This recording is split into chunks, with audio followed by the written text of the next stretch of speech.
Remember, all I'm offering is the truth, nothing more. I'm a relationship hack. Run up and get touched up, suicide. And all of y'all know my style. I excel, then prevail. Run up and get touched up, suicide, that's it. And all of y'all know my style.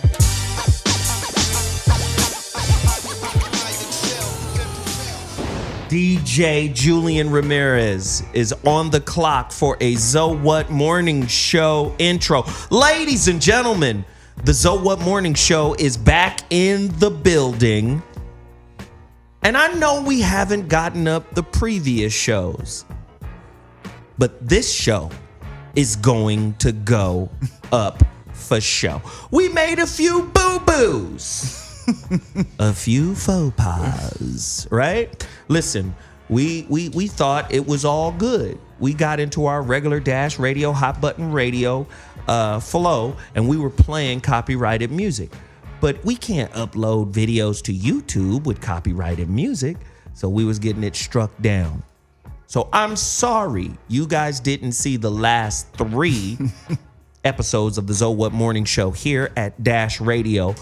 But they were live on the radio, so you could have heard them if you tuned into www.dashradio.com. But you already know what the common movement for us is here at the ZoWhat Morning Show. We've got to promote black businesses and also people that we deem worthy of the community's support. Number 1, I got a GoFundMe project. Everybody knows about it.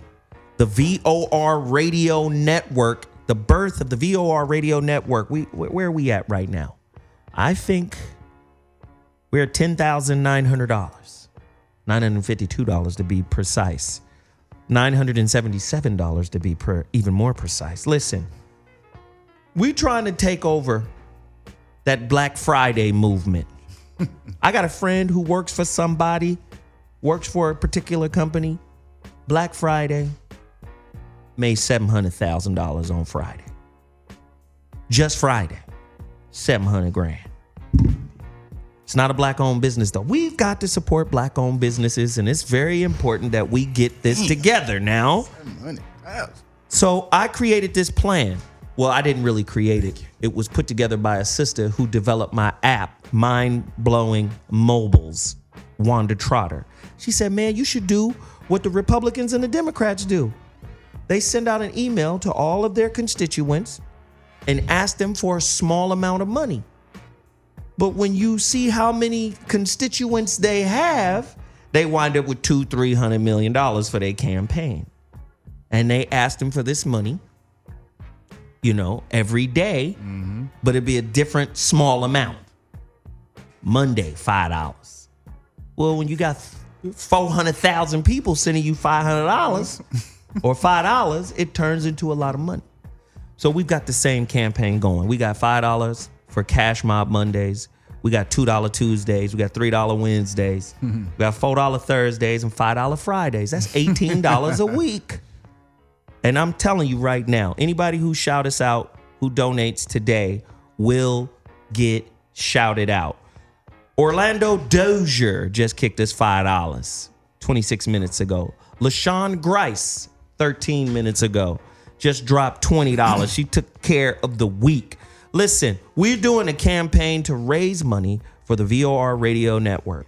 We need help with that. I'm Zoe Williams. You already know what we got to do. That is www.gofundme.com/Zoe Williams. Donate right now. Cash mob the movement. Now, I got a homeboy in the studio. This is another GoFundMe movement. And I'm going to donate to it personally. But this is serious business right here. The brother's situation is not cool. Gio. Y'all know Gio. He been down with me for years. Gio, what's going on with your situation? Well, unfortunately, my mother, I love very much. She got diagnosed in 2015 with stage 4 cancer. And then a few months earlier, she had her leg amputated. So that's what I've been dealing with these last couple years. You can't prepare for something like that. Cancer, you hear about people who have, families that have cancer, and, you kind of just like, I'm going to pray for you. And you have no idea what kind of hell you go through. And with me, I'm my mother's only child, so I don't have any brothers and sisters, anything like this. So I'm handling all that, by myself. And I've, found a lot of spiritual awakening and growth forced upon me, just all of a sudden, because there's no manual, there's no instruction manual outside of just, with getting cancer, what do you do health-wise after you get cancer? And then, financially, that's a whole nother thing. So basically what I'm doing is I set up a GoFundMe campaign called for Brenda Joyce. Spell that out. The number 4, Brenda Joyce, BRENDAJOYCE. And what I'm going to be doing is I'm going to be doing a single to help raise funds for what we're doing for my mother's care and for cancer awareness. I'm going to be putting it out the first quarter of 2017, and then it's going to follow up in the spring with a full-blown project. Wow. Hey, man, say once again the GoFundMe page. That's important, real quick. Okay, the number 4, Brenda Joyce, JOYCE. You can go on Facebook and look that up. I'm setting up the Instagram and the other various social medias. I'm gonna be reporting, doing weekly updates of what's going on with me and everything like that. So definitely support everybody. Have a happy holiday and pray for me and my family, everybody that's going through cancer. Well, I got you. I got some paper on it. Good looking, Gio, for coming in here and being brave enough to share that story with us. We also got Weed Juice in the building. And speaking of health, man, the food is designed to kill us and get us sick and get us cancer and all types of other ailments. What does juicing have to do or say in all of this? Hassan, do you have your pitch together? You be mumbling. Let's see how Hassan saves himself. Let's go. Not today, buddy. All right, let's hear it. So He's got juicing cleans your body from the inside out. So it's about getting the most greens, beets. Beets cleans your blood. It's about getting a lot of greens to clean your blood at the same time. Mm-hmm. So if you want to heal your body, you want to have more fruits and vegetables, period. Not a lot of meat, because it has a lot of toxins in it, hormones. So you're not supposed to eat a lot of meat. So it's all about vegetables and fruit. Well, where do they find you? Oh, WeedJuice.com. He thought he did. He thought he did, so he looked at me like vegetables and fruit. Now what? But what? If you want to improve your body, go to WeedJuice.com. OUIJUICE. And we distribute all across America. Do you? Yes, sir. What if I'm in New York? In New York. Will I get it tomorrow? Tomorrow. When you cold. Order. Cold press in the box. I didn't ice, say cold pressed. In the box with ice. He's at a juice cleaners. I'm saying cold as in cold. I can open it. It'll be cold. As soon as you get it, plus it's the winter time right now anyway, so of course it's going to be cold. So you're going to use their weather to keep your juices cold. Cool. All right. Weed Juice in the building. This dude be tripping. You know what it is? It's just that Kevin has been working out since he was 2.5. Man, stop it. he ain't tearing up mics. It's cool. Goddamn son of Jor-El. The House of L. Man, These puny microphones. Remove them from my face. Anyway, there's more businesses we have to support real quick. I'm not kidding with y'all. Get to my GoFundMe page and support that movement ASAP. We're having a fund drive. Fundraiser right now. It's going to be okay. Look, it's like 8 dudes. I'm glad this is on camera. It's 8 dudes trying to screw in the microphone. What is? Listen, this is what's going to go down. I'm gonna mention one more company that I think it's important that we highlight. One of my favorite companies, Freedom Paper Companies, and I ain't forget about you. Freedom Paper Company. A black-owned business that's creating tissue paper, that's creating all types of toiletries and mouthwash and detergents, and it's crazy. You guys got to go support them. freedompapercompany.com. Support them right now, ASAP. Kev, why don't you just talk into your broken mic real quick and tell us what you're doing too? Yeah. Even though you've been AWOL for a while. One week. Come on, man. Kev, it's been 6 weeks since we worked out. I've been AWOL. Hold your microphone. It's been 6 weeks. Stop it. Just hold your microphone. It's fine. Tell us about you, man. Friday. I had I'm doing the status classes, and some people been getting at me wanting to know what you will learn in the status classes. And so basically, you're gonna learn why you shouldn't call yourself black. I'm calling myself black today. And you go right ahead, and that's why you're still a slave.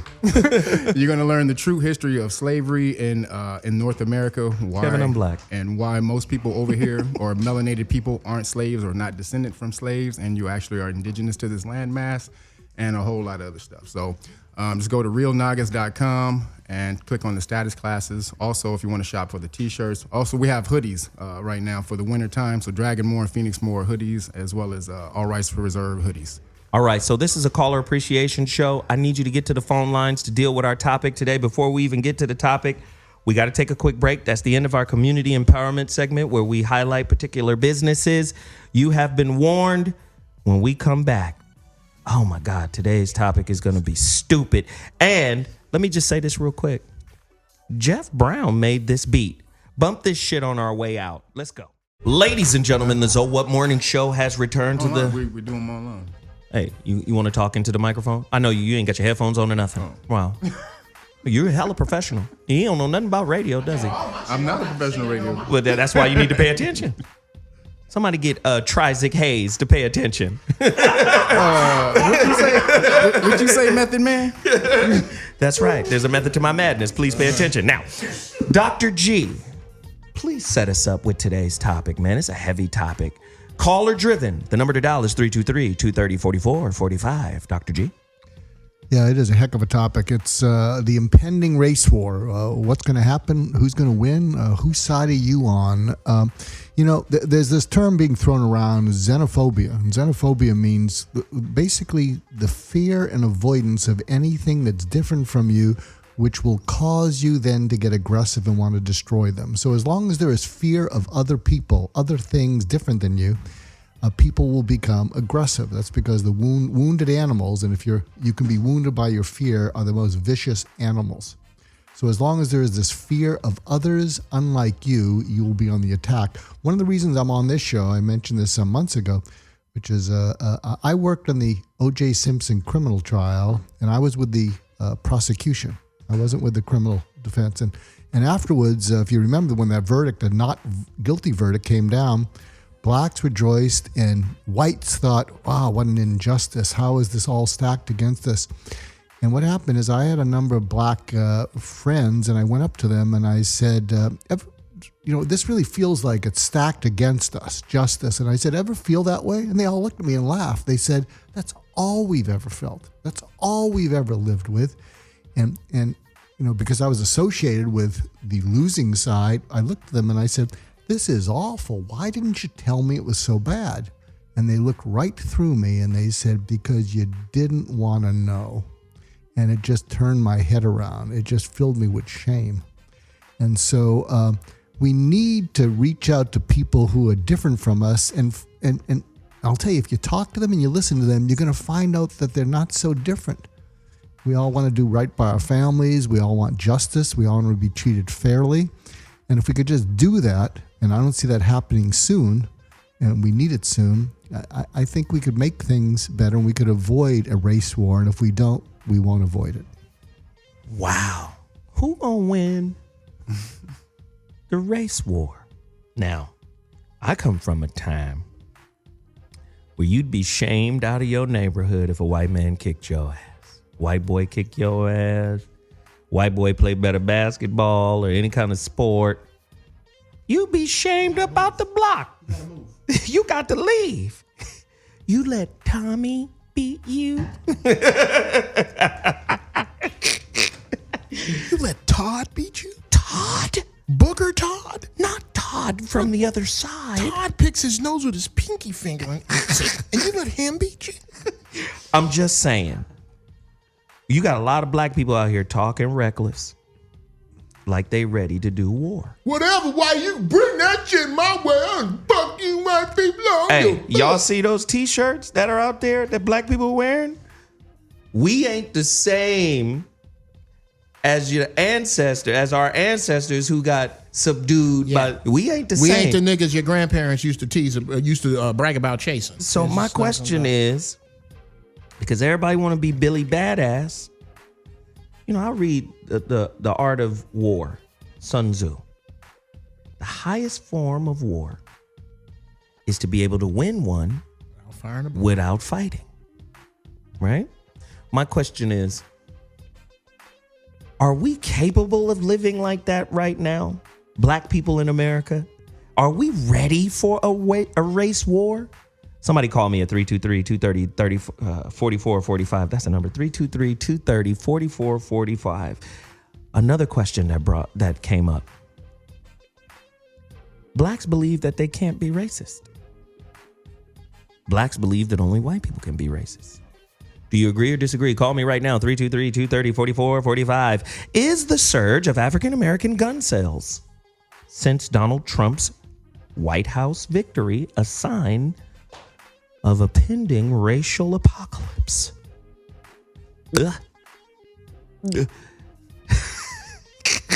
True or false?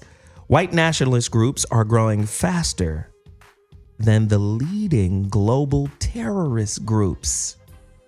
Now, we did a show about white criminality. White people get to be criminals. And this shit gets written off as, oh, he's insane or something's wrong with him mentally. An impressionable young lad. Oh, he was just young. He was precocious. That's all. But black kids, there's studies out there for especially African-American young men. Black kids are seen as older than they actually are. The average 10-year-old little black boy is seen as 17 and ready to kill us all. Why? Why are white people, the white media, so afraid of black kids? Listen, black kids scare the shit out of white people. Why? The number to dial is 323-230-4445. How does white people's fear, right, of the big black boogeyman keep racism alive? Who's going to win this war? Who's going to benefit from the war? You know how rich Rockefellers be doing? They fund both sides. So who's going to benefit from a race war? And what's the difference between a race war and a class war? I'm ready to do this show. Phone lines are open. I need to hear from you. Jeff Brown, I need some ignorance on your side of the equation. My man. Wow. Shit. I just set it up. But you put 46 questions. Do I just Actually, it was 4. Order? Well, your questions always got extra shit in them. It was just 4. They're fortified with extra vitamins and space-age polymers. Hey, pedal faster. Okay. So do I just pick one? I'll just pick one. Yeah, why not? Can black people be racist? Absolutely, unequivocally not. Okay, because if you disagree with Jeff, please call me. 323-230-4445. Let me define racism as a group function. It is where a group gets together and decides that they are going to systematically oppress another group. The only thing that black people do in groups is go to church, go to funerals, and the electric slide. We have never in a group recent history enslaved anyone. Black folks make laws. As a matter of fact, to look up YouTube Paul Mooney racism, and he breaks it down hard. We haven't made one law. We ain't. Where's the body count? Bigotry is possible. Bigotry is possible. Racism is not. Do you think it's because when you're on the defensive, you can't be racist, whereas when you're on the aggressive with no reason, without a threat, when you're just aggressive because it suits you, that's being racist. No. Redlining is racism. Gentrification is racism. Flint water is racism. Whether I'm offensive or defensive, if I go on the offense, let's just say, God forbid, something happens to a member of my family, and I decide to paint my face and go at it and start washing my car with the blood of those who were guilty. Yeah, but that's a reaction to injury as opposed to unpremeditated. Absolutely, and it is absolutely not racist. It is that's right. And for me to do that is not Indians, Native Americans were not racist. Any scalps they got, not racist. They didn't start with y'all. But is black anger premeditated, or is it a reaction to what's been done to them? It is always a reaction. Wait. Hold on, Doc. It is always. There's no such thing. Hold on. What? Wait. Hold on. Did the doc just ask you, is black anger a reaction? I think it was just underhanded pitch. He does that. Listen. You can't miss this. I'm gonna come back to Doc because Doc be fucking up. Kevin, come on in. Well, yeah, I'm gonna go the other way. I'm gonna say melanated people can be racist. Just dealing with what the word means. The suffix ist means to adhere to a certain doctrine or anything, or an idea. So in that aspect, so-called black people definitely can be racist, Hold on one second. when they say Hold on one second. black people are. Wait 1 second. I'm gonna let you finish that. If you disagree with Kevin, please call me at 323-230-4445. Go ahead, Kevin. Finish that shit. Yes. So when black people, they'll say, yeah, we're better than white people, or we're physically stronger, or whatever the hell that is for better than white people. So that's a doctrine. That's an idea that they adhere to, or that a lot of black people adhere to, and that would be racist. But they're not inherently racist. I should say that. It was kind of the racist movement was kind of taught. Aren't we bigger, faster, stronger, smarter, all the other shit that we? Is that a lie, or is that just an idea people believe in? In some cases, a white dude will smash a brother in a race. That happened in the Olympics. So what happened to all the other brothers in the Olympics that got beat by the white dude who came in second? What happened to them? Quick question. Mm-hmm. Who's the person you love the most? Who's the person I love the most? Yes. There's not one person I love the most. There's not one person? No. Okay. Dude, I got a bunch of paint. Outside of this building, you can save one individual from impending disaster. Who is that? If I could say my mother. Your mother. Perfect. Your mother is being held hostage, hypothetically, and the outcome of a foot race will determine her fate, and you must pick the right dude. There are 5 arbitrary white dudes standing over here, and there are 5 arbitrary black dudes standing over here. Which batch are you going to pick from, and why? Let him give his law. You gonna pick from the fast white dudes? He's gonna pick, because you know what? A bunch of brothers came in last behind a white boy in the Olympics, so I'm gonna go with. Look, you're using absolute. I'm not using an absolute. I'm not saying that in most cases melanated people do tend to exhibit a higher athleticism. That's than not than white people. I can't tell you what it is, but I can tell you what it looked like. It looked like the shit you said before don't have a fucking thing to do with what you're saying now. I didn't use an absolute before. You using absolutes. I'm saying you asking if I'm asking you who gonna say your mama cases, and why.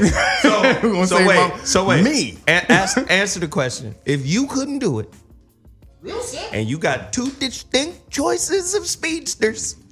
You got the young lion.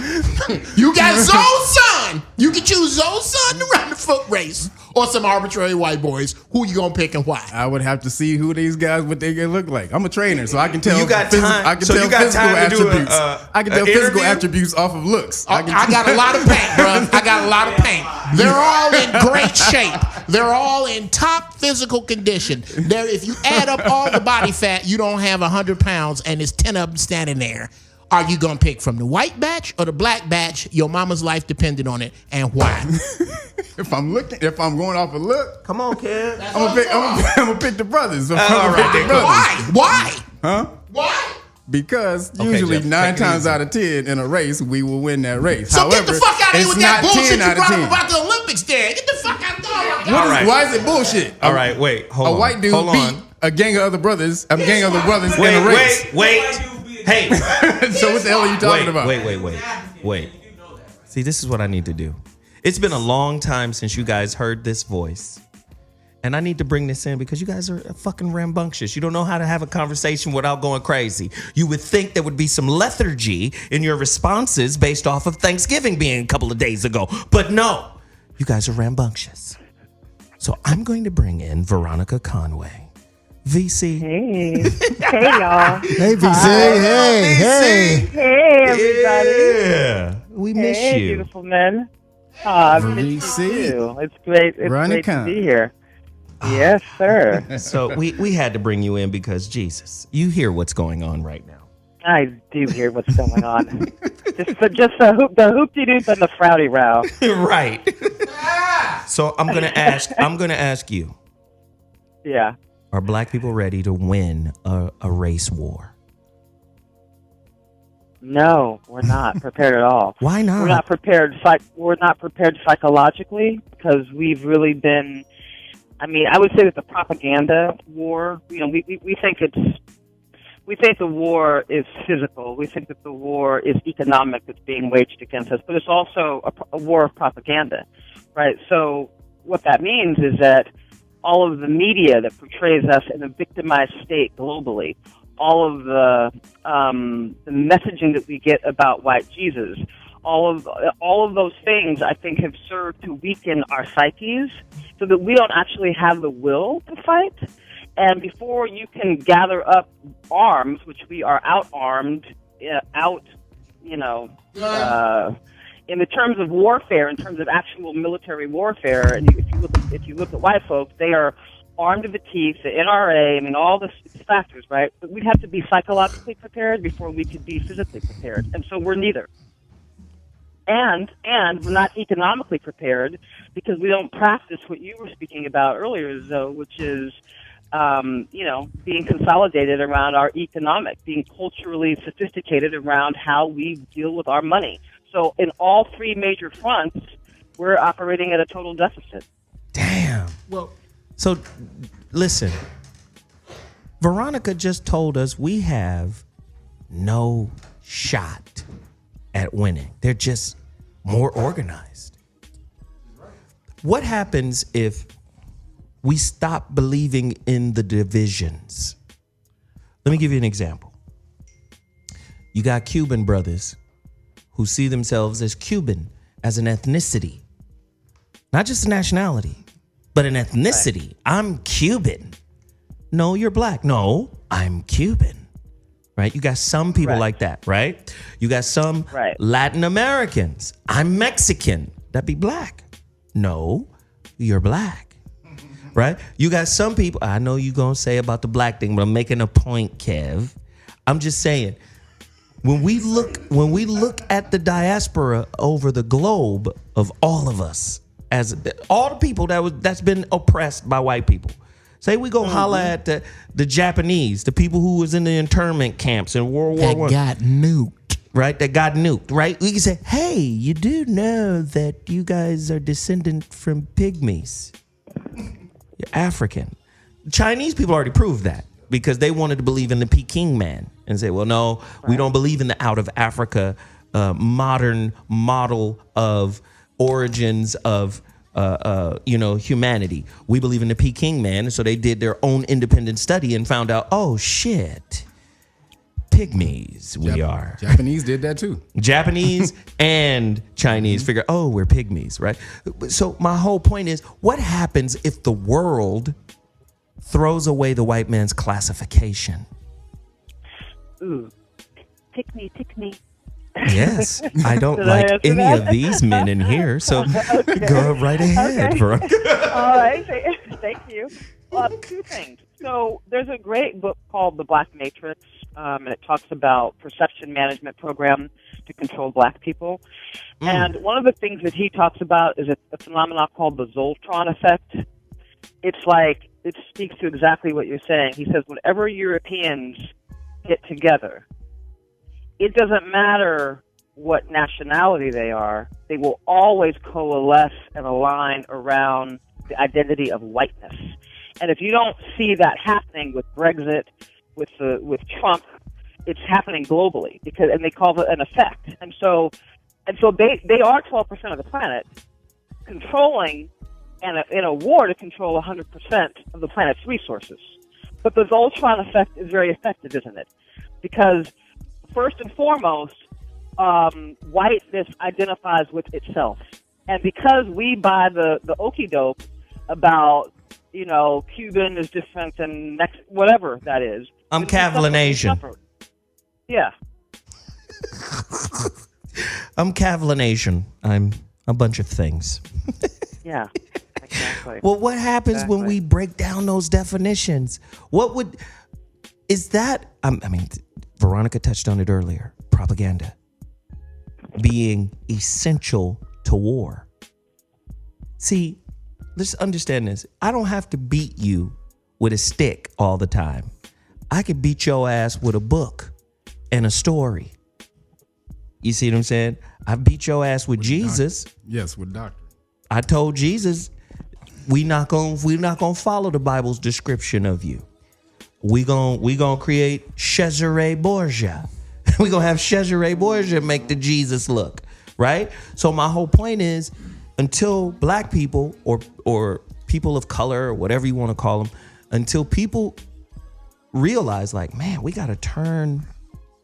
What? I'm sorry, but you understand what I'm saying? Jeff is looking at what I'm drinking and complaining.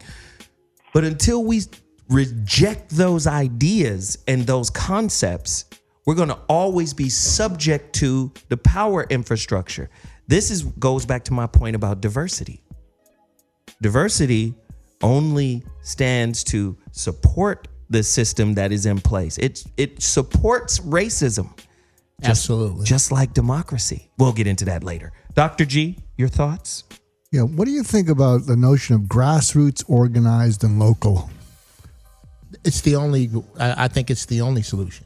Yeah, because if you try and do it national, it just plays to the fragmentation. People wait till you sort of wear yourself out, and then it's just back to whatever. But if you could form a core of grassroots, be organized and local, and then organically push through wherever that locality is, I think the structure has to be different than, let's just do something on a national scale and react to something, and then the police will come in, it'll all dissipate, it'll be back to the same old crap. It's basically... No, Doc is right. I hear what Doc is saying. Mm-hmm. Me too. Doc, his angle is, don't be violent.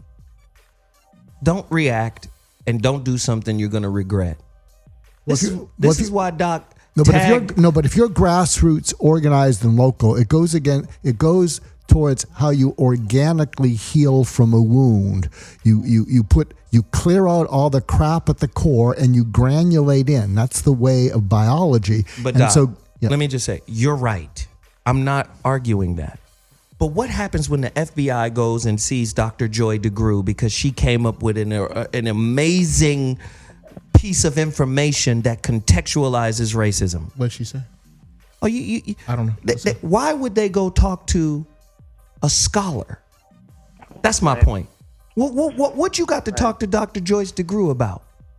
She's a scholar teaching you about your history. What history? When you look up her breakdown on post-traumatic slave syndrome, something she coined, and it breaks down that there is no scientific evidence for anything you use to intellectually justify racism.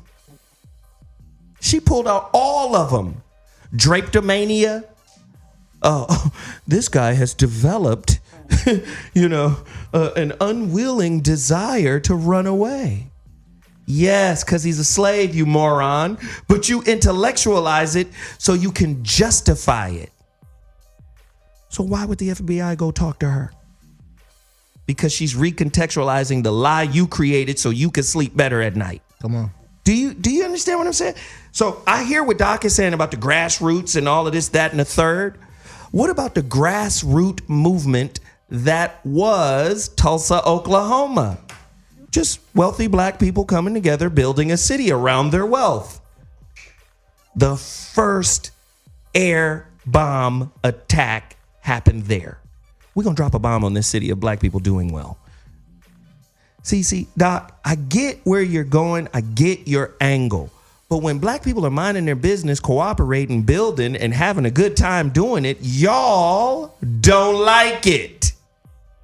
So that is part of the psychosis that needs to be dealt with. Can we just be honest about that little piece right there? That little piece that make white people go, how the fuck did niggas get it together? Okay, send in the troops because niggas done got it together. Can we deal with that? I mean, if we want to have a real conversation about how you avoid a race war. I don't know that this race war is to be avoided because where we went. You're a fatalist? No, You're a pessimist? I'm a realist. Okay, cool. I'm a pragmatic realist. And I think all this planning we are doing, we should have been doing from April 5th, 1968 to now. But there has been a party. There's been we started partying in the 70s, got drunk in the 80s, was hungover in the 90s, and now we are here. And Whitey been planning this race war shit since probably the 60s. That's the problem that black people get. We are always planning in retrospect. We are always trying to dry out the powder after the boat starts to sink. There's never, okay, let's check the boat for holes before we leave. There's none of that. So I don't know how we can. Kev? Yeah. The Tulsa, Oklahoma thing, that was they came together mostly because of how society was back then. They couldn't participate in any of the Caucasian system, so they had to come together and create their own. So, and then obviously the Caucasian people didn't like that. Is it any different now? But that was Jim Crow. Is Jim Crow today? But it's not the same. It's not the same thing today. Well, first of all, they knew they had the science of organization back then. Brothers don't have that today, so it's going to be much harder for them to come together. But the time is different, so you can come together now and not have that happen. But they lost the knowledge of how to organize. So that's the difference. Back then we had the knowledge, and the system was different. Now the system will allow that, but they don't have the knowledge to be able to do it. I don't think we've lost the knowledge to organize because we will organize and cooperate with white folk.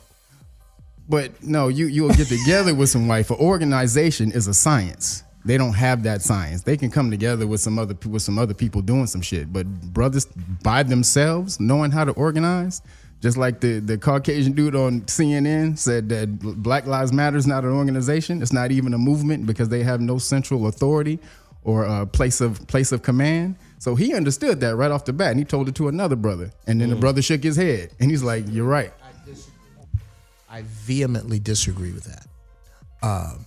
There was a group of people who had no central base of command, had no particular general. They had one general, but their chain of command was entirely different. And they kicked America's fucking ass and sent them home with their tails between their legs. These people are the Vietnamese. There was no concept of we are going to take out this leader to beat these people. We're going to take out this base. We're going to take out these communications, ruin these logistics. Why? Because they started the war. America brought the war to their soil, and you are always at a disadvantage for that. Two, they didn't follow it like, okay, this captain has this job and is in charge of this group of people. It was like, this is the mission. We need to do that. Here's what we gonna do, and we gonna get that done. And if you die, you don't die with the information or the rules, because the rules and the information have been given to us all. Well, we've got some callers. Let's get this caller in here. Doomsday, what city are you calling from, bruh? New York, bro. New York, what up, son? Yeah, what up? What up, Dunny? Nah, man. But listen, man, yeah, it's your boy Doomsday, man. I called in last week, bro. I know. I remember, man. That was a great call. We appreciate it.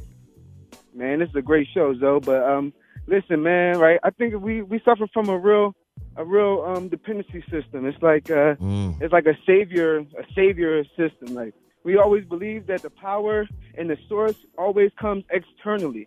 You know, we don't never band together as a people to get something done as a community. I mean, I feel as though the power has been externalized, and we were raised as far as education to believe that the power was externalized from the beginning. I mean, in God and in religion, they have the power externalized. You can't even get into the gates of heaven without somebody else's acceptance, somebody else's help. So the power can never come from within you. The power must always come from outside, and that's what they teach us. So as African Americans dragged over here from our original, continent, we have to adopt their beliefs. So, that's the reason why we haven't snapped out of the illusion yet. That the power is within us. How many dollars do they give to the church every Sunday? Every Sunday, and that same money could be right back into the community to do something good. But they go out and they donate their money to the church and don't see any results for their own personal community. I don't get it. Man, Doomsday. I love it when he calls in. I do too. Great call. Doc, you want to ask Doomsday a question? Now I want to pose something to Doomsday and all of us. If we take the opposite, that the getting organized isn't going to happen, and I'm not doing this to be inflammatory. Absolutely. What happens if you follow the model of ISIS, which promotes, as individuals, you can go out there and fight the fight for us. We have a reason to be angry. We can't really get our act together and get organized.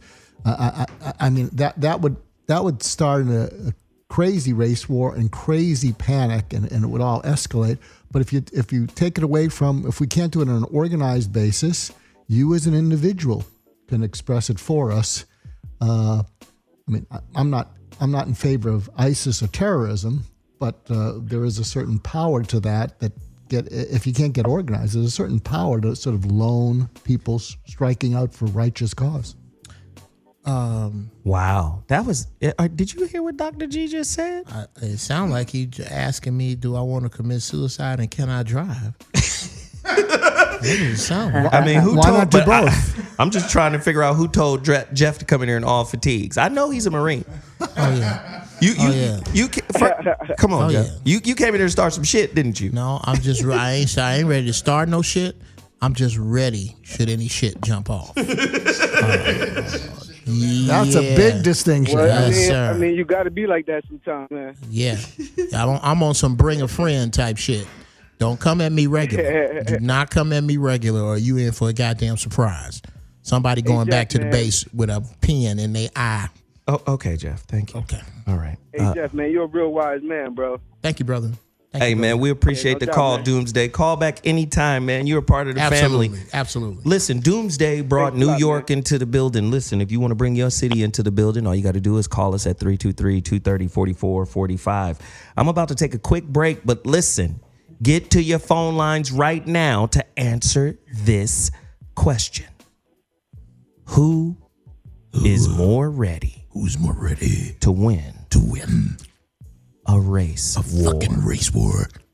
Are black folk with their braggadocious, chest pumping, swaggadlicious, gang banging, hood flyness ready to go to war? Are you niggers ready? With redneck. Do the redneck. I won't bring it. Okay, I've been waiting on this for years. Is this Travis Bickle? I've been there. Yeah, man. Hell, it's been a while since I called into the radio show. Travis, are your people ready for black people? You know you can't just beat us one-on-one, hand-to-hand. Oh, well, we wasn't planning on it. Are you kidding me? We're the inventors of the nuclear weapon, the cruise missile. You know why? Because we like killing. We don't like dying very much. Matter of fact, that's one of your advantages, if I may give you a trade Caucasian secret, is that we're not planning one-to-one. We're figuring 10,000 to use worth one of us. Have you seen what happens when one of us dies? No. That's a whole thing. It ain't gonna be fair. We already know that. So, this hand-to-hand combat, when we come, we're going to mustard gas and all kind of shit we're going to use on you. So you like your odds? You like your chances? I like my chances from a distance. From a distance? From a distance. Because I tell you what, my gun jams, I can't outrun any of you some bitches. What about them MMA dudes? Them white boys be in that MMA. Y'all ready? Well, I'll tell you what. That ain't every white boy. That's a few select white boys. The white boys I know ain't into MMA. They're into KFC. On that note, we're going to take a quick break. All right. The ZoWhat Morning Show. Travis Bickle says white people have the upper hand in the race war. I want to hear from hard-ass, tough-ass dudes from the hood, my peoples, who say, they beg to differ. We'll be back in 2.2, the ZoWhat Morning Show, -radio, Hot Button Radio. We out. What's going on, people? In the background, that's another Jeff Brown track. If you're looking for some music, get at me. JeffBreezeMusic@gmail.com. I forgot who I was for a second. Okay. Wow, with the race war. I don't think black people have a choice. At some point, you come before a bully. And there's no other way. There's no other way. There's nothing behind you. No more room to run. No more room to hide. There is a fear that is being counted on with our numbers. There is an ignorance being counted on with our braggadocio. What isn't being counted on is the element of humanity on the other side. Just like slavery and the freedom of slaves and the abolition of slavery would not have been possible without human white people. Them houses Harriet Tubman was hiding in, they wasn't in Ladera Heights. Them white folks' houses that they were living in. The Penn Quakers helped. The world is watching this shit. The thing that we can work on is what the world gets to see from us. Wouldn't it be nice to have the world see us? I know I would like it directly, but at least gradually. Stop killing each other. Wouldn't it be nice to see the world see us? Stop buying up all the fucking weave hair. Wouldn't it be nice for the world to see us start recycling our black dollars so that we do not live up to the they are savages narrative? So that the world goes, hey, America, you on some bullshit. The way the world went, hey, Germany, you on some bullshit. We can only focus on us. Focus on yourself if you listening to this. I'm done. Jeff Brown, that was inspired. That was very good. We were looking for a little bit more irreverence and a little bit more craziness, but that was good. That was very powerful. Listen, I always bring these types of conversations to bear. Here's a perfect example. Sometimes our braggadocious as black men comes from fear, right? It comes from fear. Yes. It doesn't come from insecurity, skill. It doesn't come from having resources or being respected. Sometimes we're beating on our chest to convince ourselves that we big and bad. Absolutely. You see what I'm saying? And I'm presenting this now. If we're going to avoid a race war, because we're at a point now that if we try to jump both feet into a race war, we're going to be slaughtered. I just got to keep it 100. Yes. We're going to get slaughtered, and I'll tell you why. The most effective football teams or basketball teams or baseball teams are those that are well coached and or managed. We are a rabble of people We're like the Vandals, the Visigoths. We just all over the place. All over the place. Right? And my whole thing is you only want to fight because that's your only source to feel like you got power anyway. Yes. Right? Imagine if you were organized in such a way that you could make, or we could make, the collective decision to just get out the way. Just think about that. It's some bullshit going on. Let's get out the way. Let's not buy this. Right? See, Albert Einstein, this Jewish guy, very intelligent, theoretical physicist. Let's get out the way. You understand? I'm going to go to America. Do you see? We don't have a lot of that to where if it go bad, they're not just going, let's pick the best basketball player and take him with us. No, that's not good. You understand what I'm saying? We need a collective movement to where if it gets bad, we can say, let's get out the way. Where are we going to go? Check this out. Check this out. Fidel Castro just died. Mm-hmm. Fidel Castro, now I know whatever he did to the Cubans, I don't know what happened to y'all. But I love Cubans because I see Cubans as black people. They are. But Fidel Castro had a great respect for black freedom fighters and revolutionaries.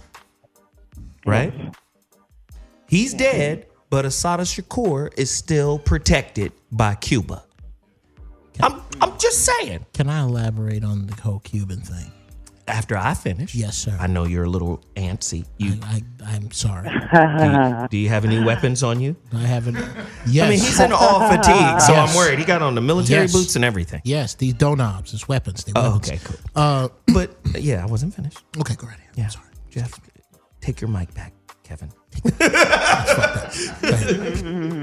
No, but I'm just saying, like, somewhere like Cuba. But black people don't want to go to Cuba. Black people don't want to get with other black people. You know why? Because then you got to respect other black people to do that.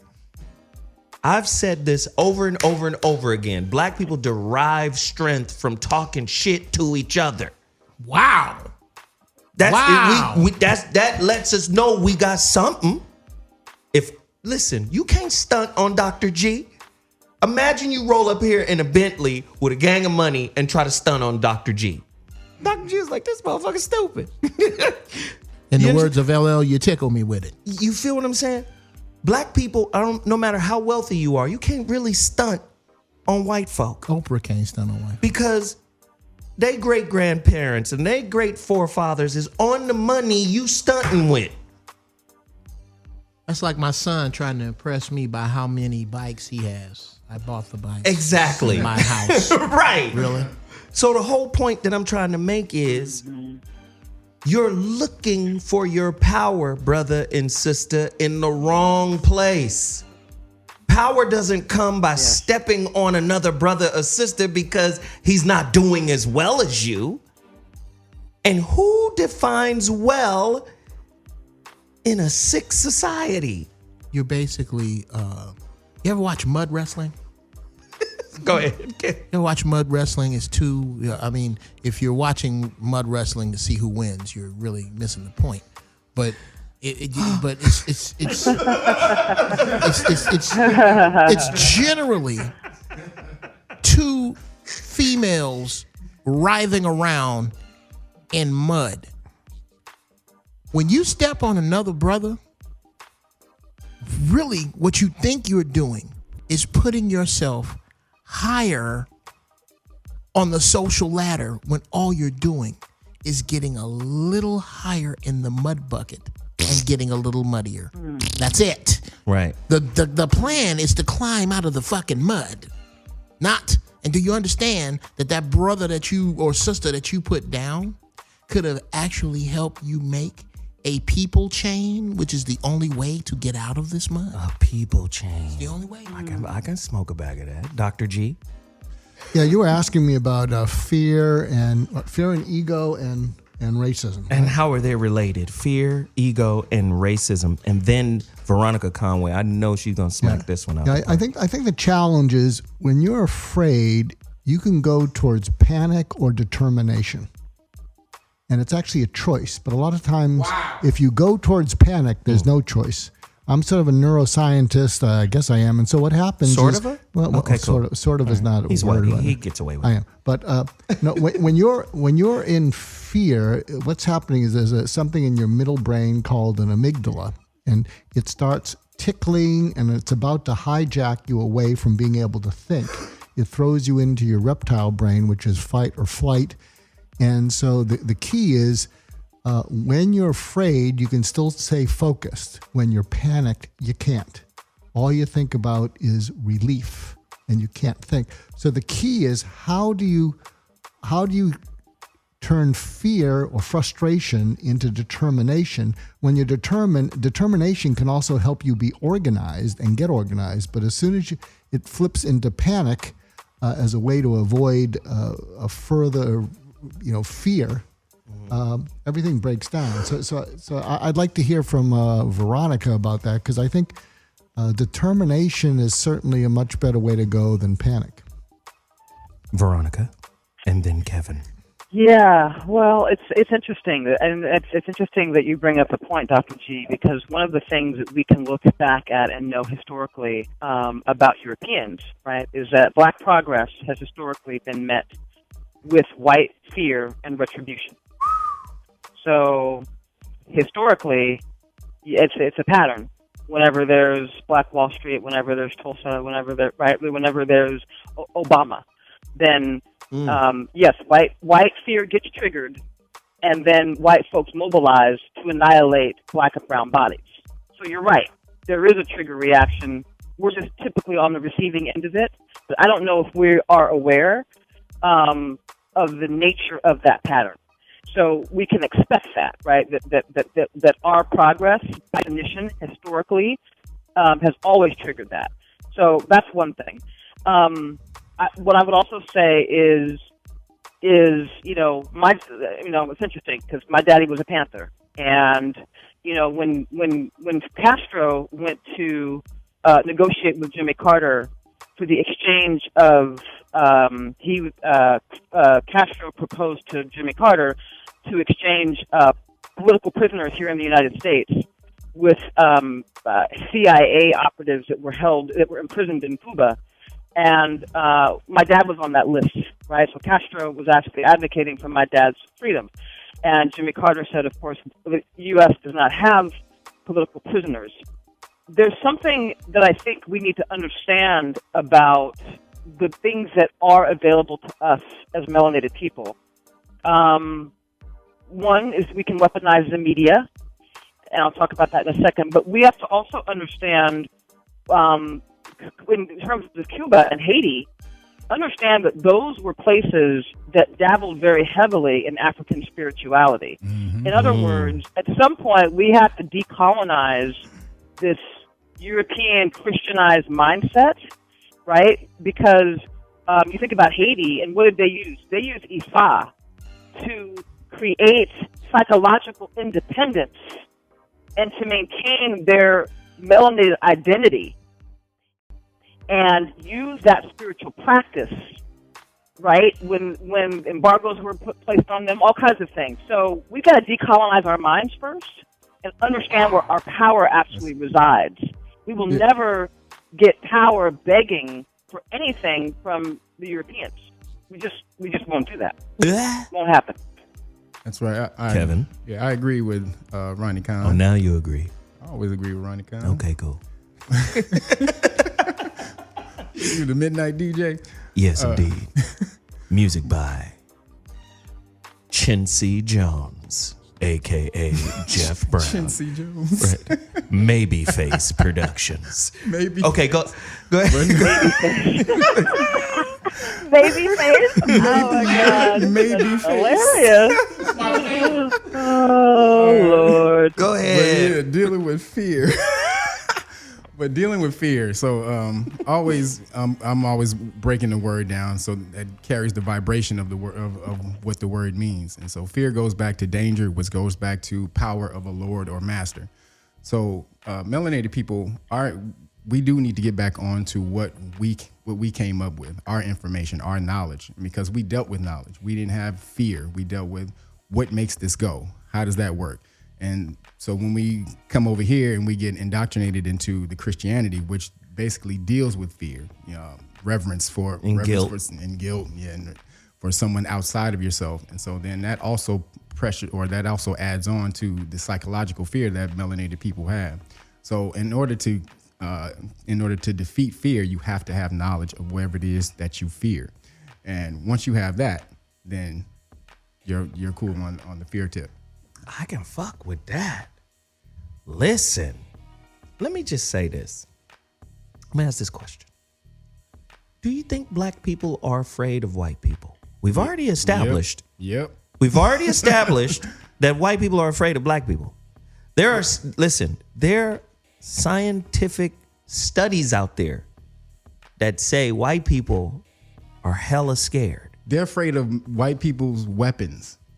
I need to know. Call me right now, 323-230-4445. No fear. Weapons, fear, no weapons, no fear. 323-230-4445. Are black people afraid of white people? Jeff Brown, fatigue man. I think black people are afraid of a number of things. One, generally the repercussions of dealing with white people, the way that they deal with themselves. White people have done a hell of a job on the black mind, which is where all this shit starts. That's why when you bring up the fantastic idea of all 30 million of us going in the next 5 years, none of us will be here and all of us will be in Cuba, going to study being doctors for free. Did you know that Yes, and in Cuba, you can go study to be a doctor for free. Any black American, this is an open invitation that Castro put out to Americans. You can go and study medicine for free. And let me just say this. A Cuban doctor is no fucking game in the world. No.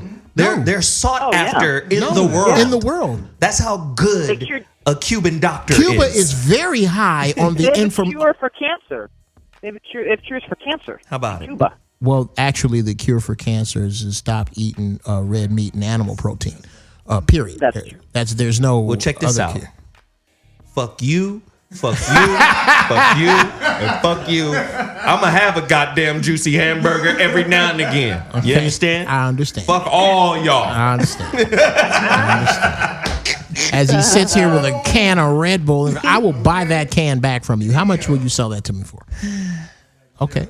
Oh, and then you're gonna show me. He's showing me turmeric from weed juice and Red Bull. You know what that's like? That's like running on the treadmill while you're sticking heroin in your arm. Let me show you something. Hey, let me show you something. I gotta balance it out. Hey, let me show you something. Let me show you something right now. Let me show you something. In the universe, there is balance. Oh my God. Okay. So good. So if it canceled out, ain't nothing happening. Shit's good. I get to fuck around with this then cancel it out with this. I spank my wife and I let my girlfriend spank me. It's just balance. Balance. No, but we're making this a joke, but there's a serious point here to be made. Just like when we're talking about racism, we always ask white people to own their part of it, right? Acknowledge that you did some shit. People are traumatized by the ravenous shit you motherfuckers laid down. But then we also have to do the inverse of that and call black people. You got to stop wanting to do business with them like doing business with them is the savior of your situation. Doing business with white folk is like praying or is like the Messiah coming back. Because the way we look at an opportunity offered from that oppressive hand is different than the way we look at opportunities that we can cultivate amongst ourselves. We look at our own people as degenerates. We look at them through the same eyes that white supremacy looks at us through. We look at, I ain't doing no business with niggas. What? Niggas? Oh no. I'm gonna wait until Bobby Rothschild comes through. Do you understand what I'm saying?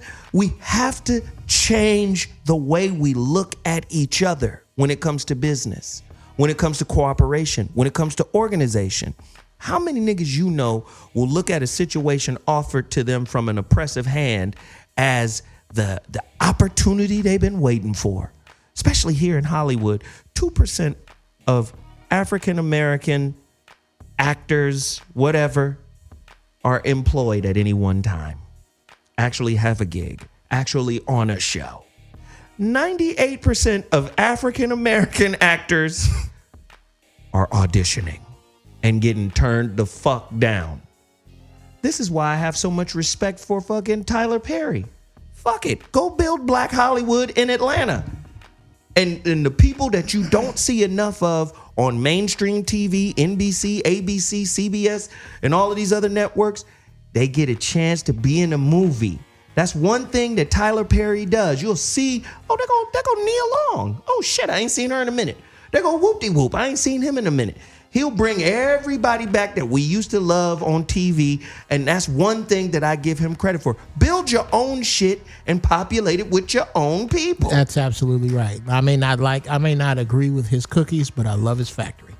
I don't like his cookies very much, but I love his factory. Why would you put cookies and Tyler Perry in the same? Because he's. What color would that cookie be? What if Tyler Perry's making cookies? What color would the cookie be? Oh man, dare I say rainbow? I don't know. It would be a number of colors. It's not about the colors. It's about the fact that he has made a machine that cranks out content by his people and for his people. And while I think a lot of the writing is heavy-handed, a lot of the plots are predictable, a lot of the characters are one-dimensional, you can say all of that. Tyler Perry made a whack movie. Tyler Perry made a predictable movie. You can use whatever adjectives you want, but if you take the adjective out, Tyler Perry made a movie. What you doing? Yeah. I just wanted to say something about this race war. This so-called impending race war. It's manufactured. It's not real. It's definitely manufactured. And if you believe in any of that, you are going right down the line with the dumbasses. First of all, there's only the human race and just different clans. Okay, so there's no one who's not out of the human race. There's different clans. Clan means bloodline or offspring.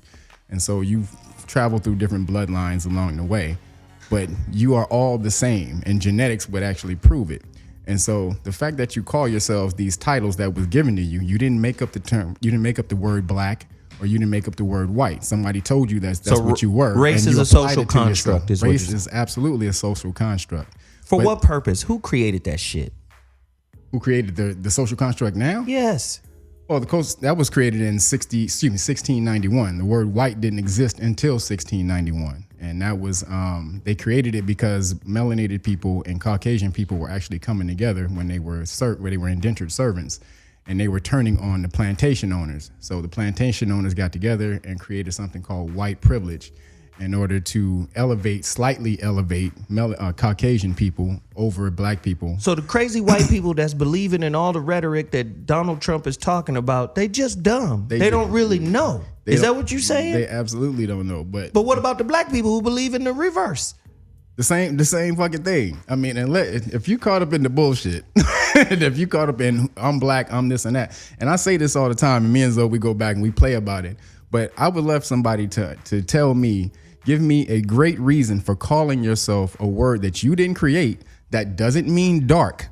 It does not mean dark. The word black means pale or yellow, and also legally it means that you're not real. Hey, so give me. So once you know all those facts, what is the purpose of calling yourself something that doesn't mean that? You go ahead. I know. I have a purpose because get your hands off the goddamn microphone. That's why I keep breaking. This is actually to all the melanated people on right now. Okay. Yes, I have a reason.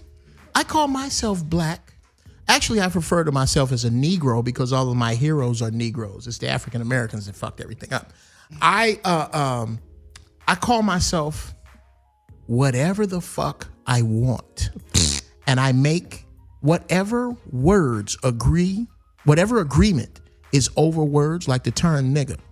There is an agreement that term is negative and it means a fool and an ignorant person and preferably black people. That's one agreement. All words are agreements. We agree that a pen, my turn, we agree that a pen is a pen. I can call it a fucking elephant. You call a tiger, but a tiger don't know that. A tiger don't know what the leather T is. He just out on the Serengeti eating what he eating. So I call myself black because my original language was stolen from me. The people who I identify with understand what I say when I say what I say. Hey, say, nigga. Bling was not in the dictionary. Give me those. Fitna, Give me those words. Okay? You stupid. Fitna ain't in the dictionary.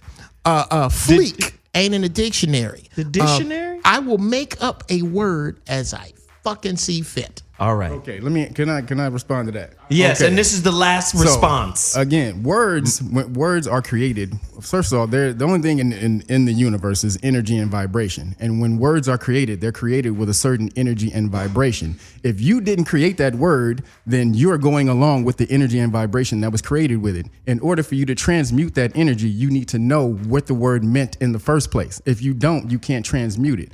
So my question was just, it wasn't what you can. Of course, you can call yourself whatever you want. My question was, if you understand that black does not mean dark, or black, or in law, black means that you're not real. If these two facts exist, why would you continue to call yourself that if you didn't create the word? What is the purpose of you doing that? That was my question. Because Negroes have been turned into social commoners. We wait until an infrastructure is built for us now. We just want to participate in something that we didn't build. That's just the bottom fucking line. Yes, I get that. But once could you fix the shit that's wrong with the system I want to ride on? That's it. That's it. I get that. Because when you talk to the leaders, so-called leaders of our community, they all will instruct anyone that is considered to be wayward, brothers, sisters, whoever, they'll all instruct you to get in fucking line with the system. Yep, that's true. Nobody is saying, hey, you know what? We can still follow the laws and respect the laws of this land, but have our own way of life. Yes. Have our own definition for success. Yes. Have our own definition for love and happiness. We don't have to look at them as the benchmark of what it means to be human. But because, as Dr. G says, we've been traumatized and re-traumatized and re-injured, now the only way we can prove that we have any power is to look down on our own while trying to climb up the backbone of the oppressor. I just want to sit on this nigga's shoulder. That's all. I agree with you, but once you find out the truth, then why do people, and this is not everybody, but once that truth is found out, why do people continue to still go along with the lie? Because if somebody, and I'm not making anything about gay. Let me answer your question. Well, because niggas is doing this. Who the fuck is Kevin to be questioning what the fuck I want? Kevin ain't got shit. Kevin ain't nobody. They don't know That's just what the fuck I got. But I know that don't matter. That don't matter. When you dealing with a socialized people, this nigga, he probably in the same position or worse than me. Fuck him. Okay, but I'll use this then. Okay, and this is not anything on gay people. But if somebody called you gay and you're not gay, but you were calling yourself that whole time because somebody else told you that it meant something completely agreeable that you liked. But once you found out that it meant that you liked men, but you didn't like men, would you still continue to call yourself that? You mean the old word gay, which meant happy? Yes, homosexual. No, I'm cool. I'm not gay no more. Okay, so I'm gonna create a new word. So if black means that you're not real, or it means that you're a slave, then why in the hell would you still call yourself black? That makes no sense. Because of what black means to me. Okay? Not what black means to anybody who came before me. So after I call myself black with no reservation. I call myself black understanding that there may be a certain etymology behind it that points to this. Well, who put together that etymology?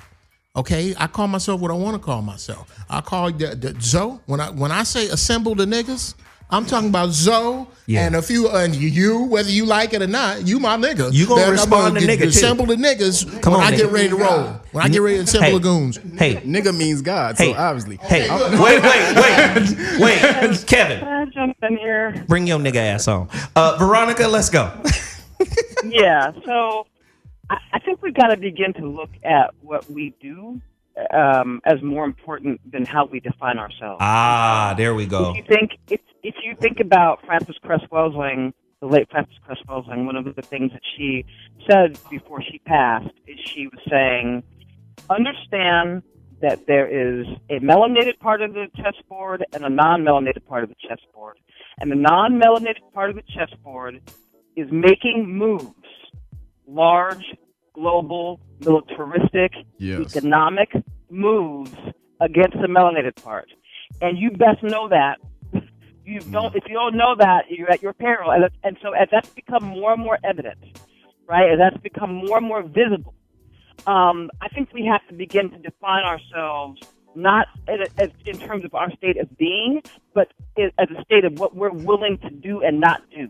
Because at this point, action is the only thing that matters. It's the only thing that matters. Dr. G? To build on what Veronica just said, and something that Kevin said, where Kevin was talking about there's no race, there's just the human race. What do you think of the idea that there's no such thing as human, human nature? That all there is animal nature, but humans have the ability to not give in to it if they choose to. Well, yeah, the higher consciousness. And that we're all animals, but getting back to what Veronica's saying, it's what we choose to do. I mean, life hits us with anything, but if we can pause and realize we have a choice to go and, as we talked about before, determination or panic, it's a choice. And when there's no choice, we're just reverting back to our animal nature, and it's not going to go anywhere good. So what do y'all think about that? Listen, I agree.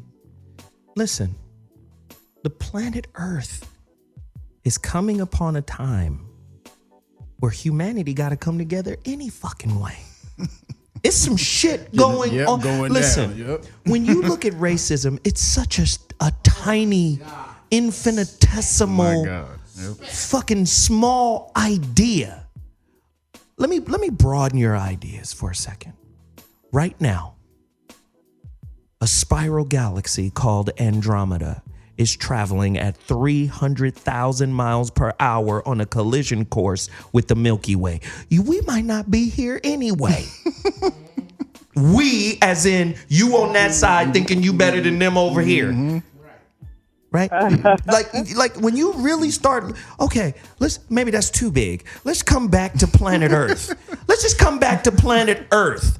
Let's go to Yellowstone Park. Okay, there's a caldera there, the largest caldera, which is a surface level volcano. The largest surface level volcano in the world, which is still active and 600,000 years past due. Extinction level event. So, oh yeah. You could get on the U.S. Geological website and see the monitors when these motherfuckers have bulges in the park. Like, hey, we might want to alert somebody. This shit is shifting. The magma is doing some shit. So while you worried... Wait. Stop. Is that the official term they use? It's a nigga in there going, the magma is doing some shit. Attention in the park. The magma is doing some shit. The magma is doing some shit. Right.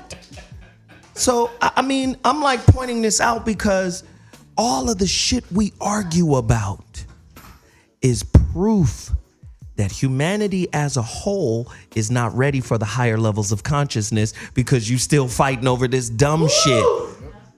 That's why we're having the conversation. Do you know how erroneous the conversation is in and of itself? Who gonna win the race war? Yeah. Who gonna win the class war? It's a stupid conversation, but it needs to be had because we living in stupid times. The Titanic is sinking. We are taking on water. People are already dying. And why is my fucking soup spoon dirty? Listen, really quickly. Let me get some callers in here, man. This is beautiful shit right here. Line 3 from Nevada, Kevin, your doppelganger is here. Kevin. Hey, this is Kevin from Vegas. I called last week also. Hey, what's happening, Kevin from Vegas? How you doing? I'm good. I didn't mean to fuck your voice up. I was just... What's up, Kev? What's up? Yeah, I agree with the other Kevin. I don't believe in the idea of race either. And like Dr. G was saying, animalism, I think race or tribes can be equated to like schools of fish. There's different types of fish, but they're all fish, but they have different demeanors and whatnot. But in the context of our society, it's a pervading notion globally. So everyone views race as a reality. And because of that, we have to oppose it because the idea of black people in society doesn't seem to be prominent. Oh, Kevin. It seems to be. Quick question for you there. Seems to be. Go for it. Quick question, Big Doc. You're saying that you don't believe in race. So when you hear that black people smell like bologna, does that make sense to you? That ain't right. No. I don't necessarily. Have you never heard? Have you never heard? People. I think that's a pervading notion. That's a notion propagated out there, but I don't necessarily believe that's okay. a true thing. So you don't believe when you hear that black people are horrible drivers because of their peripheral vision. You don't believe that follows. What? I don't believe that. I don't think that has anything to do with race necessarily. Okay, you don't think that has anything to do with race. Okay, well, if race doesn't, I like to say that you're whatever color the Klan says you are because they make the biggest deal about it. Yeah. Okay. So when the Klan comes running over the hill and they're aiming down, you don't think they're aiming at any particular group of people because race doesn't exist. I don't think it actually exists, but the pervading notion globally in the world is that race exists. And that notion is that black people aren't worth anything. That's what the notion is in the world. Even though we know, the people that listen to this show, the people that are a little bit more aware, know that we're kings. But the population of the globe doesn't seem to know that. How do we get to, if all race doesn't matter, then how do we get to be kings? Move on, Jeff. Then how do we what? How do you get to pick, who did you pick out as kings if race doesn't exist? Historically, melanated people. That's what I was referring to. People of color, but not necessarily just black people. There are white kings also. So I understand that the human race is full of kings. But Henry VIII? The notion right now, King George. Black people aren't as prominent as white people because we don't have quote unquote status. We have, like you said, there's that pervading notion of black people smelling like bologna or being bad drivers or whatever the fuck. But the fact is that every human being is an individual and we're all human beings. But globally, people don't see that. People see black people and have a notion of black people. All right. So all right. I could smoke a bag of that. Hey. We have to change that perception. And we won't be able to change that perception if we're fragmented. No doubt. I agree. Thank you so much for the call. We appreciate it. We got one more caller. This is the homie. Before I bring him on, DJ, well, damn, we can't play his music. Jesus. If we want to upload anything, we can't play his music. All right. The homie from Miami, Hustle, is in the building. What up, Hustle? Yeah, it's all good, man. Let the music play in your head. You feel me? Yeah, How come we can't play Hustle music? We can't play the music if we gonna upload the video. That's why we playing your music in the background. The hell? God damn. What's up, Hustle? Shit. That sucks. Uncle producer. I like Jeff. Look, so first, I just want to say that I understand where Kev's coming from, and I think it is important to understand the origin of words when you're using them. But at the same time, I feel like we spend too much time focusing on the the differences instead of finding common ground that we all can build on. You know what I mean? No, that's just where I stand on right. that when it comes down to He's what I right. was talking about. But to bring it back to the topic, though, have y'all ever heard of the term FU money? Yes. Right? That's the concept of when you're working under somebody and you establish yourself to a point where you can tell them at any time, FU, walk off and still be straight. Right? I think collectively, it doesn't have to be money, but the point is you have something you can stand on that'll allow you to make that step. And I feel like we need that just as a people, you know what I mean? In order for us to have the courage, in order for us to actually have the means to make that move. Right. And until we get some FU money or FU mindset, we ain't going to be able to do it. Man, that is a great point. We appreciate you, Hessel. Please call in anytime, brother. Thank you so much. And the Voice of Reason will be back Friday, 5 to 7 p.m. here at Dash Radio. So that's coming back. Thank you, Hustle. Let me make this point real quick, Doc, and then I'm going to throw it to you, and then we got to go to break. Take a young, talented basketball player. He's a guard. The only way this kid is going to be able to develop is if there's a coach who is willing to live with his mistakes. Wow. I'm going to coach him through his mistakes. This is how you get good. You can't train a young basketball player to be good if he's never been allowed to play through his mistakes. What does that got to do with what we talking about? Black people got to do business with each other and allow each other to play through their mistakes. We got to get to a space where we allow each other to play through our mistakes so we can get stronger as a people. But the problem is we're looking at each other through the lens of white supremacy.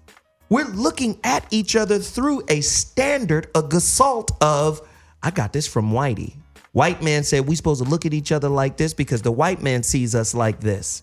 So what then happens is we are harder on other blacks than we are on white people. We can't even make mistakes with each other. And we love to directly compare one another to white to black, as in white man been bench pressing for 400 years. You just started bench pressing 15 years ago. And now when he get up off the bench, you ain't shit if you can't live where he live. When a black woman asks you how much money you got, well, who the fuck you comparing me to? I said, yeah. I want to build on something that Hustle said. I was just thinking about what would it take to be curious about who and what's different as opposed to condemning it? What would you have to do to be curious about their difference as opposed to condemning it? I think what has helped me to be curious about the, other people is because there have been times when as right as I thought I was as wrong as I turned out to be. Wow. And I realized that, and I felt shame, and that shame was painful. And the only way to get away from that shame was to be curious as opposed to being a know-it-all. We pretty much got a beat on y'all, though. Yeah. There ain't much else we need to learn. Okay, well, y'all pretty much, all you gotta do is watch the History Channel for a week and a half. You pretty much got it. Okay. I rest my case. Listen, we got another call on the line. D from Miami. D from Miami. Speak on it. Man, what's up, man? What's going on with you, man? What's happening, Pam? What's good? Hey, I didn't catch the topic though, man. What's the topic, man? I know you were talking about if we're ready for a race war. Yeah, that's the topic. Are black people ready? Did we wake you up? Are you? What happened? Nah. What happened? How did I don't think we ready. I don't think we ready for a race war, man. Because white folks, they got the hunting skills. You know what I'm saying? They army ready. We still too busy bullshitting, man. We know about party and bullshit. That's all we know about. Wow. So I think a lot of black people sleep right now. Wow. I mean, shit. Look at Obama. Obama didn't do nothing for black folks, but we gave him a celebration. We didn't talk about no black policies or nothing. So how can we, if we ain't ready for that, you know what I'm saying, if we ain't ready about holding the black people accountable, how we gonna be ready for a war? Well said. No, that's well said. said. Thanks, man. I appreciate that. And he's right. There is a sector of elite uppity blacks who view the white man's scrotum in much the same way as a young Boy Scout views a campfire. It's something that they just love to nuzzle next to. Don't bother me as I drink my Caucasian scrot tea. Listen, we got to take a quick break. The ZoWhat Morning Show is coming back. We'll holla in a minute. Deuces. Find Jeff's music quickly. That's dumb. Find Jeff's music. Find Jeff's music quickly. Donut spare music. I know, man. If you haven't gotten it yet, go get it. Astro Progressions, Joseph Lineberg on iTunes. This shit is straight fire. Listen, I'm going to take another caller before I get to the final thought here. Montana from Virginia. You're on the ZoWhat show on Dash Radio, Hot Button Radio. Today's topic, of course, is... I'm kind of William Shatnering this thing. I was wondering what the fuck was going on with your speech. What is going on with the races, Scotty? Okay, sorry. We're talking about race war. Montana, speak on it. Yeah, I think one of the big issues is like people like when they think of this race war, they think of like winning in violence, but violence isn't the key because most wars are won by psychology. Such as like come on, bro. When Hitler went to war, it was hard for him just to turn these people against their own people, and the only way you could do this is messing up somebody's psychology.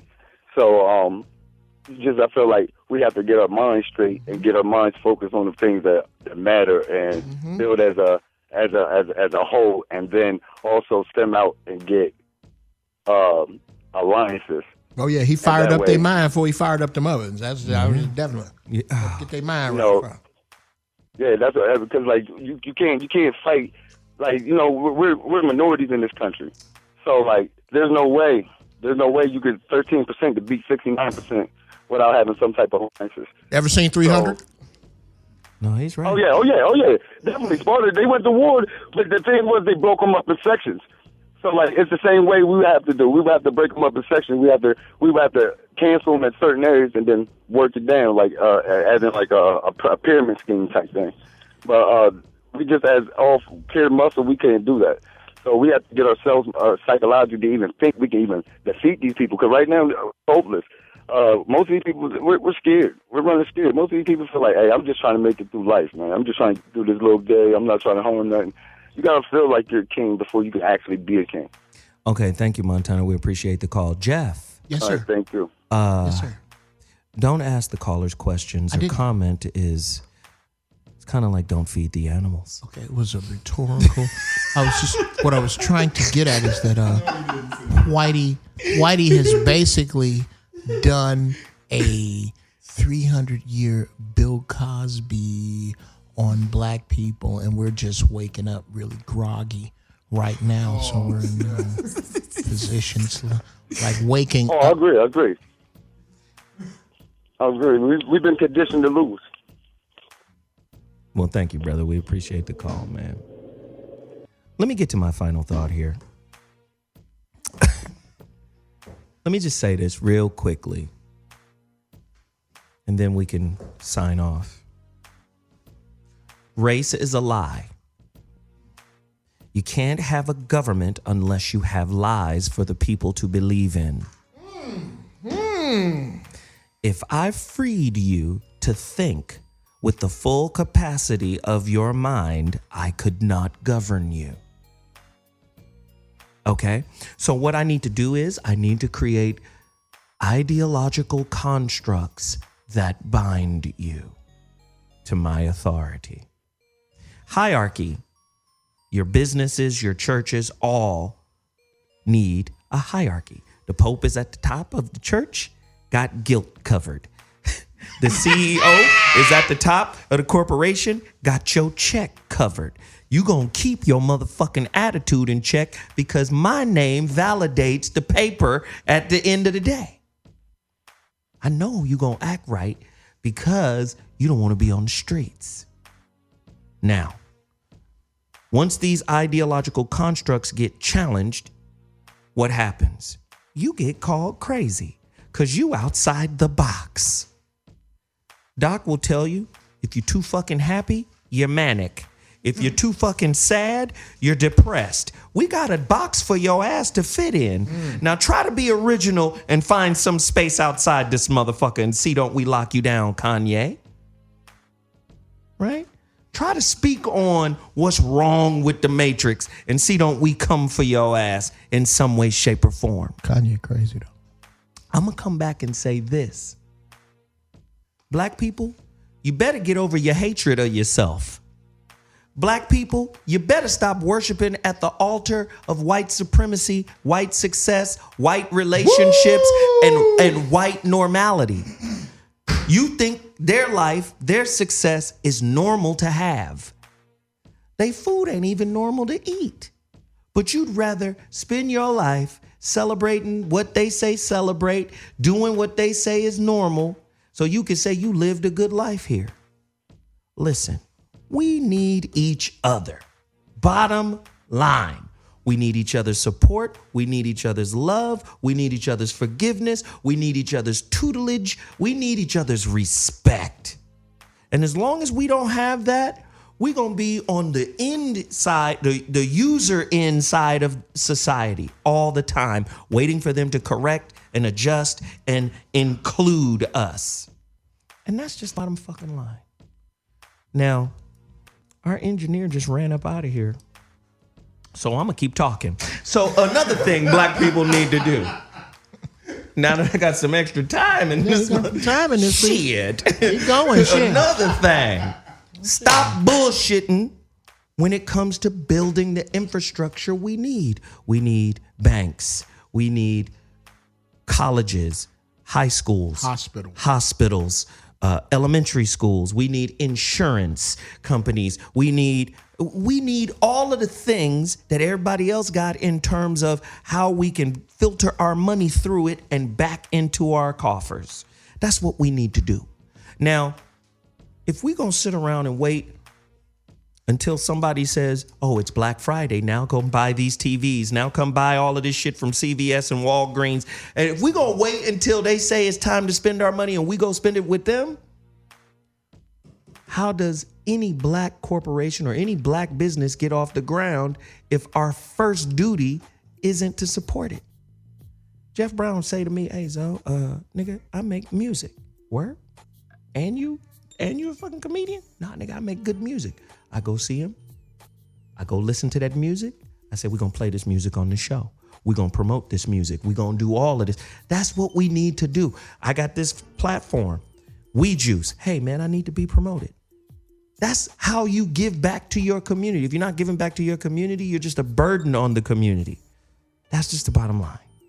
So listen, I'm going to say this, then I'm going to end mine. And I hope...